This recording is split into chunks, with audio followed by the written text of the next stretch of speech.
In this episode, you'll learn the most important facts about a tank's primary armament, which cannon was used on the first tank, why howitzers were installed on some tanks, and how a tank cannon differs from a field cannon.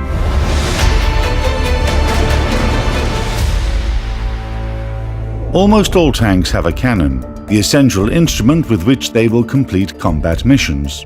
Cannons were used even on the first tanks.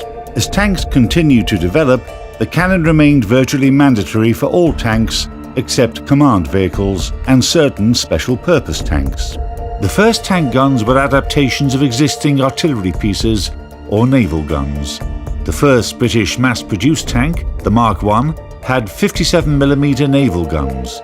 The French Renault FT-17 had a cannon based on an infantry gun. The basis for the German Tigers cannon was an 88mm anti-aircraft gun. Starting in the 1930s, some guns were designed specifically for use on tanks, but this approach was still not universal when World War II started. Howitzers were sometimes mounted on tanks. Howitzers are guns with relatively low velocity, designed to fire mainly at enemy fortifications and troops. A howitzer can engage using either a flat trajectory or with the high, arcing trajectory of an artillery piece. To be effective against enemy tanks, a howitzer would have to be of a very high caliber, which would typically entail a low rate of fire and severe recoil forces. The famous Soviet KV-2, with its 152mm howitzer, could only shoot while standing still, and the turret had to be at a certain angle to the hull. Firing the gun outside this range of orientation was guaranteed to jam the turret. A long-barreled, high-velocity cannon is more suitable for accurate direct fire. This is important when shooting moving targets, including armored ones, and for this reason, almost all tanks have this type of armament. Let's examine how the tank cannon is structured. It is usually mounted in a turret. In the front of the turret, where the gun barrel exits the turret, is an armored shield, the mantlet. Near the mantlet, the gun barrel is protected by an armored housing that reduces the chance that the barrel will be damaged by shrapnel or spall if the mantlet is hit. The cannon is installed into a mounting, known as the cradle, and held in place by a pair of horizontal protrusions called trunnions. Rotation on these trunnions allows the gun to aim in the vertical axis. Traversing is done by turning the turret. The breech assembly includes the breech itself, consisting of a lock, firing pin, and extractor. The equipment can be semi-automatic or automatic. The lock is needed to seal off the barrel during the shot and prevent the blast of propellant gas leaking into the combat compartment. During World War II, most tanks in the world had wedge breech blocks, which were simple, reliable, and provided a reasonably fast and reliable lock. Semi-automatic and automatic breech equipment was developed to reduce the time needed to open and close the breech and improve tanks' rate of fire. Nowadays, many tanks have mechanisms to assist loading. With their help, the firing rate can reach 10 shots per minute, at least in theory. In practice, under combat conditions, the rate of fire is likely to be much lower. For the firing pin to strike the shell's primer, it needs to be activated with the trigger. A precise shot calls for minimal delay between the pulling of the trigger and the shot itself. Gradually, mechanical triggers on tanks were replaced with electromagnetic ones. These reduce the delay significantly. Finally, the extractor removes the blank cartridge from the barrel after the shot. When firing any firearm, there is recoil. The tank cannon is no exception. The gun mounting endures a force that can reach hundreds of tons. That is why the barrel slides back. The longer the recoil distance, the less force is transferred to the tank's turret.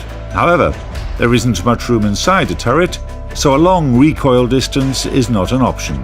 On the other hand, because of the tank's weight, the gun is more stable than the equivalent field gun mounted on a light, Y-shaped frame pressed against the ground. That's why tanks can tolerate a relatively powerful recoil. The recoil absorber is a hydraulic buffer. The recuperator is the second element of the recoil absorber. Its purpose is to return the barrel to the firing position. An additional element that helps reduce the recoil of powerful guns is the muzzle brake. Propellant gases exiting the barrel are redirected by the muzzle brake and counteracts some of the recoil force. This reduces the recoil distance necessary. However, there are drawbacks to these devices. The muzzle brake creates both a large flash and a cloud of smoke that is likely to reveal the tank's firing position.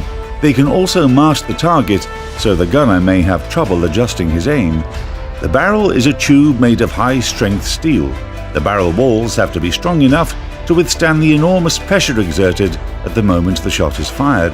The higher the gun's caliber, the stronger and thicker the walls of the barrel must be. The rifling grooves of these high-velocity guns wear out pretty fast. To increase their durability, the designers started using two tubes, one inside the other. Designers also searched for new and improved steel alloys. Stronger types of steel allowed the barrels to be thinner and lighter. The inner part of the barrel is called the bore. The bore has spiraling grooves, the rifling.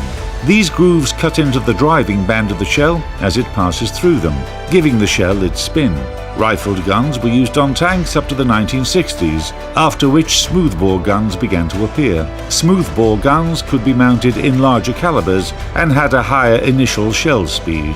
They were also simpler to manufacture and maintain, and in addition to firing ballistic shells, smoothbore cannons can be used to launch guided anti-tank missiles. When a gun is fired, the propellant gases are directed out through the barrel, but when the breech is opened, fumes are sucked into the combat compartment. This is dangerous for the crew. The fumes are poisonous. In the comments, you asked how the crew is protected from these fumes. When the gun caliber wasn't too big, a fan could clear the fumes from the combat compartment. Later, this problem required a different approach. One solution was the bore evacuator. It is a cylindrical cell on the barrel, connected to the bore with nozzles. During a shot, the evacuator is filled with pressurized gas through the nozzles, and after the shell exits the bore and the pressure drops, the evacuator is emptied. The flow pulls the gases from the gun's breech and prevents the crew from inhaling the poisonous fumes. Another solution that can be used, either together with the evacuator or separately, is the installation of a compressor. After the shot, the compressor blows a stream of air through the bore, pushing out the combustion fumes and removing the gas cloud which might obstruct the gunner's vision. In some cases, compressed air also forces the fumes from the case trap. The gun could be considered the most important part of a tank, but without a crew, it's useless.